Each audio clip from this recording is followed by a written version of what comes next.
Spring 2020-এর এই প্রশ্নটা কীভাবে আমরা সলভ করব আমরা একটু দেখি। এটা কিন্তু অ্যানালিটিক্যাল এবিলিটিতে আসছে, এটা কিন্তু ইংরেজিতে আসে নাই, কিন্তু জিনিসটা কিন্তু ইংরেজির সাথে মানে রিলেটেড অ্যাকচুয়ালি। তো আমরা দেখি কি বলছে।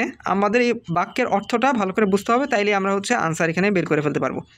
তো দেখেন এখানে বলছে যে মানে বর্তমানে টেকনোলজিক্যাল উন্নয়নের ফলে যেই পরিমাণ আপেল উৎপাদন হয় তা ছিল 1910 সালে যেই পরিমাণ হইতো তার দ্বিগুণ।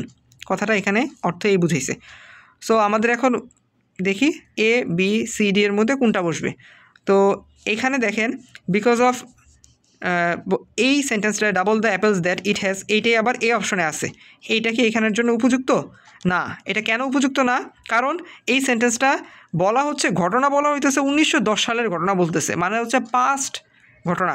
অথচ এখানে সেন্টেন্সে ইউজ করছে হচ্ছে হ্যাজ। হ্যাজ মানে হচ্ছে কি, হ্যাজ সাধারণত ইউজ হয় প্রেজেন্ট ইনডিফিনিটে, হ্যাজ ইউজ হয়, আবার প্রেজেন্ট পারফেক্টও তো হ্যাজ ইউজ হয়, তখন তো ওই যে V3 ফর্মের জন্য। তো এইখানে তো এটা তো হ্যাজ হবেই না, মানে যেই পরিমাণ আছে 1910 সালে তাহলে তো হইল না।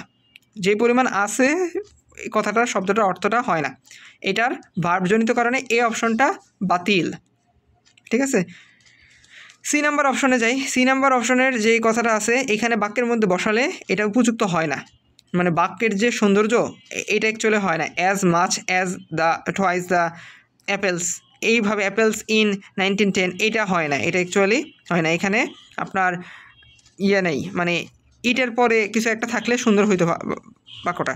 আমরা ডি নাম্বার অপশনে দেখি। ডি নাম্বার অপশনে বলছে 2 times as many apples they are were। আচ্ছা 2 times মানে কি 2 বার, এখানে কি 2 বার হয়? এখানে তো বলছে ডাবল বুঝাইছে, মানে হচ্ছে দ্বিগুণ বুঝাইছে। 2 times দ্বারা তো এইভাবে দ্বিগুণ বোঝাচ্ছে না, এখানে এটা বাদ যাবে। আবার এটা কিন্তু পাস্ট ইনডিফিনিটে ছিল, পাস্ট টেন্সে ছিল, কিন্তু এটা অর্থটা হয়নি। টোয়াইস, টোয়াইস হচ্ছে আমরা জানি কি টোয়াইস শব্দের অর্থ দ্বিগুণ। Twice as many apples it did, it did আসছে কেন? এটা পাস্ট ইনডিফিনিট হবে, ইট ডিড ইন 1910। এই কারণে এই বি নাম্বার অপশনটাই সবচেয়ে সুন্দর অপশন, কারণ এইটা এখানে বসাইলে বাক্যের সাথে খাপে খাপ অর্থটা মিলে যাবে। তাই বি নাম্বার অপশনটাই আমরা হচ্ছে চুজ করব। Double the apples that it did, double মানে হচ্ছে দ্বিগুণ, দ্বিগুণ টোয়াইস হইল twice as many apples as many apples as it did হয়েছে।